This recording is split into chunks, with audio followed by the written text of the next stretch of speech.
నమస్తే. Welcome to our channel. Senior journalist Damu Balaji గారు ఉన్నారు. వారితో మాట్లాడదాం. సార్ నమస్తే సార్. నమస్తే.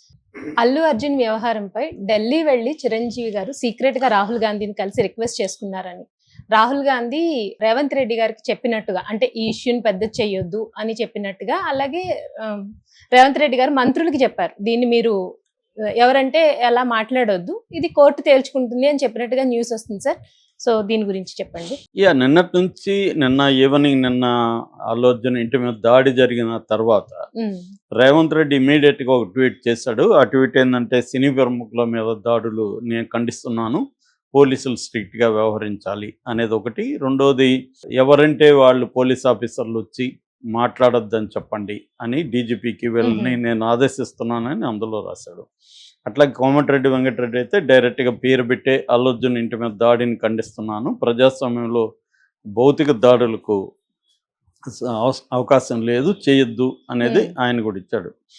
దీని తర్వాత రేవంత్ రెడ్డి కొంతమంది అంటే కాంగ్రెస్ వాళ్ళు రకరకాలుగా అల్లు అర్జున్ మీద మాట్లాడడం మొదలుపెట్టాడు. ఇష్యూ మాట్లాడకుండా, ఇష్యూ కాకుండా అసలు ఆ సినిమా అనే బాగాలేదనడం, అతనికి అవార్డును వెనక్కి తీసుకోవాలనడం, సినిమాలో పోలీసులను అవమానించారనడం, ఇంకా అతను ఆంధ్ర వాడు అనడం, సినిమా వాళ్ళకి ఇది లేదనడం, ఇంకా రకరకాలుగా వాళ్ళకి డబ్బులు ఒక పైసా కూడా అల్లు అర్జున్ ఇవ్వలేదనడం, ఇంకా రకరకాల అసలు సినిమా వాళ్ళ మీద ఓవరాల్గా అల్లు అర్జున్ మీద మాట్లాడడం అనేది మొదలైపోయింది. ఇంకా పోస్టులు చూస్తే, మీరు అసలు సినిమా ఇండస్ట్రీ ఆంధ్రాకి వెళ్ళిపోండి, ఇక్కడేం పని మీకు, ఇది మా తెలంగాణలో మా సినిమాను మేము చూసుకుంటాం, ఇలాగ రకరకాలుగా మారిపోయింది, ఇష్యూ మారిపోయింది. నిజానికి అక్కడ జరిగిందేంటి, దాంట్లో అల్లు అర్జున్ తప్పు ఉందా లేదనేది ఆల్రెడీ లీగల్గా కోర్టులో ఉంది కాబట్టి కోర్టులో తేలుతుంది.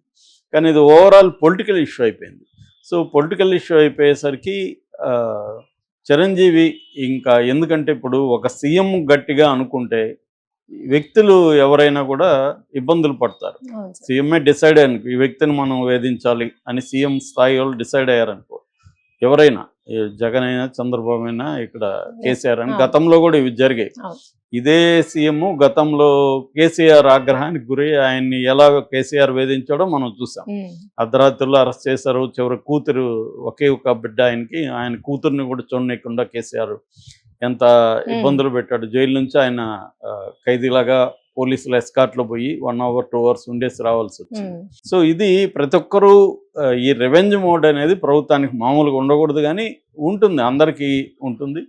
సో అది ఆ స్థాయిలో జరిగేసరికి ఇప్పుడు చిరంజీవి క్యాంపు మొత్తం, ఇప్పుడు అల్లు అర్జున్ అంటే చిరంజీవి క్యాంపే. ఒకవేళ వాళ్ళకి గొడవలు ఉన్నా కూడా చిరంజీవితో మాట్లాడినట్టుగా అల్లు అరవింద్ వీళ్ళు వెళ్ళి చెప్తున్నారు. ఎందుకంటే ఇప్పుడు స్టేట్ గట్టిగా అనుకుంటే అల్లు అర్జున్ని ఆల్రెడీ ఆయన ఒక దోషిలాగా నిలబెట్టారు సమాజం ముందు. ఆయన కోర్టులో ఇంతవరకు ఏమీ తేలలేదు. నిజానికి కోర్టులో ఆ సెక్షన్లు పెట్టడం కరెక్ట్ కాదనే చర్చ కూడా జరిగింది.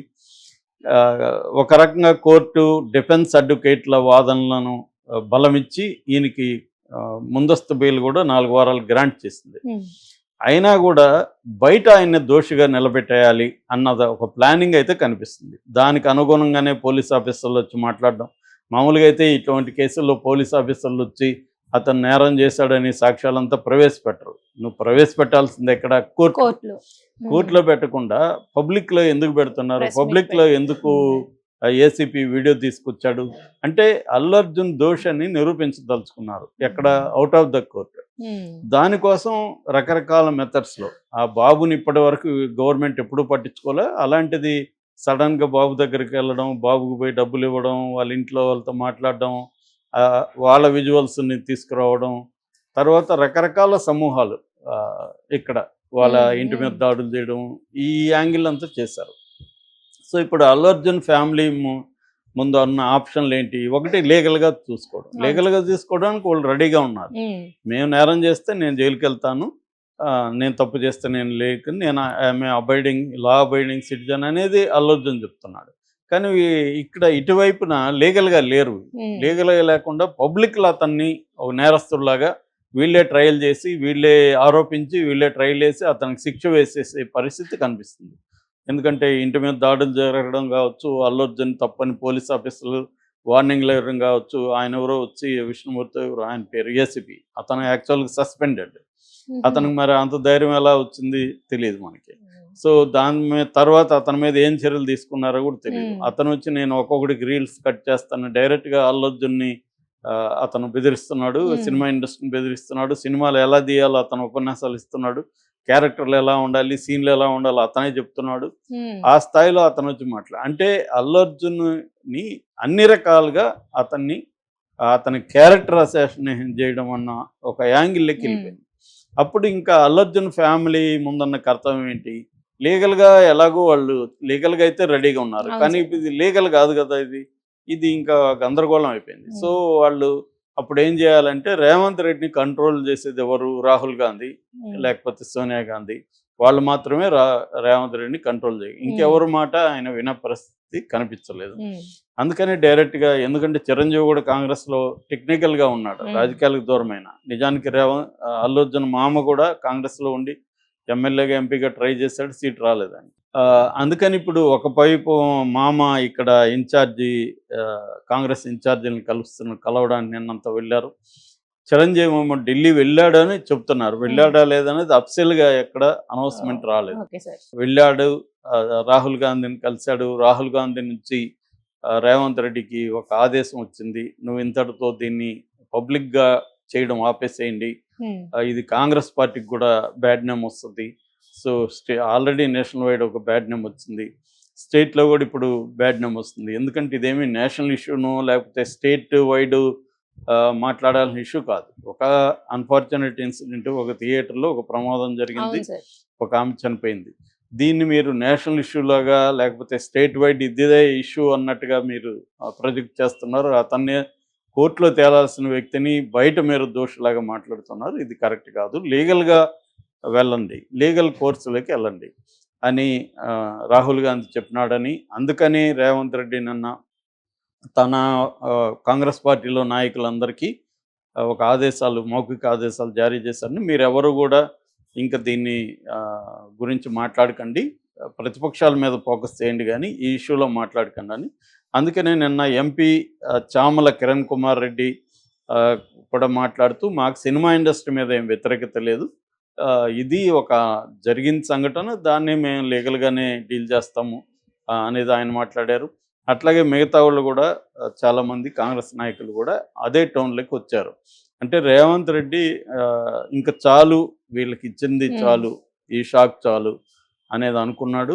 రెండోది, అక్కడ ఇది పెంచితే రాహుల్ గాంధీ ఇంటర్ఫియరెన్స్ అయ్యే అవకాశం ఉంది. అది రేపు ఇప్పటికిప్పుడు రేవంత్ రెడ్డికి ఇబ్బంది లేకపోవచ్చు, కానీ రేపొద్దున ఆయనకి ఏమైనా ఇబ్బంది వస్తే ఇవన్నీ కూడా అప్పుడు ఆయనకి వ్యతిరేకంగా కూడా బయటకు వస్తాయి. అప్పుడు ఇలాగా చేశాడు, సినిమా ఇండస్ట్రీ అంతా ఇదైంది. ఎందుకంటే సినిమా ఇండస్ట్రీ మెల్లగా అమరావతి వైపు చూద్దామన్న ఆలోచన కూడా వాళ్ళకి వచ్చినట్టు. అవన్నీ రేపొద్దున హైదరాబాద్ బ్రాండ్ ఇమేజ్ని, తెలంగాణలో బ్రాండ్ ఇమేజ్ని దెబ్బతీస్తాయి ఖచ్చితంగా. ఎందుకంటే ఒక ఇండస్ట్రీని అటాక్ చేస్తున్నారంటే మిగతా ఇండస్ట్రీలు కూడా భయపడతాయి. రేపు పొద్దున మన పరిస్థితి ఏంటి? వీళ్ళు సినిమా ఇంత పాపులర్, అల్లు అర్జున్ లాంటి ఒక సూపర్ స్టార్ ఇండియాలో, అట్లాంటి వాళ్ళనే ఇట్లా చేస్తే రేపు మనకేమన్నా వీళ్ళకి అనుకూలంగా లేకపోతే ఏమో అవుతుందేమో ఎందుకు అనే ఒక భయాందోళనలు మిగతా ఇండస్ట్రీ పీపుల్లో కూడా రావచ్చు. ఎందుకంటే ఇక్కడికే రావాలనేది ఏమో దేశంలో వేరే చోట కూడా బ్రహ్మాండంగా ఉన్నాయి కదా స్టేట్స్. సో ఇది ఖచ్చితంగా దెబ్బ తగులుతుంది. ఒక ఇమేజ్ అనేది ఎప్పుడైనా ఆప్టిక్స్ అంటారు, ఆప్టిక్స్ కూడా వెరీ ఇంపార్టెంట్. అంటే నువ్వు ఎలాంటి ఇమేజ్ని క్రియేట్ చేస్తున్నావు. సినిమా ఇండస్ట్రీ అనేది మంచి అని చెడ్డని ఒక ఇండస్ట్రీ. ఒకరు తప్పు చేస్తే ఆ తప్పుని లీగల్గా డీల్ చేయకుండా నువ్వు పబ్లిక్లో అతన్ని దోషిగాను, ఆ ఇండస్ట్రీ అంతా దోషిగాను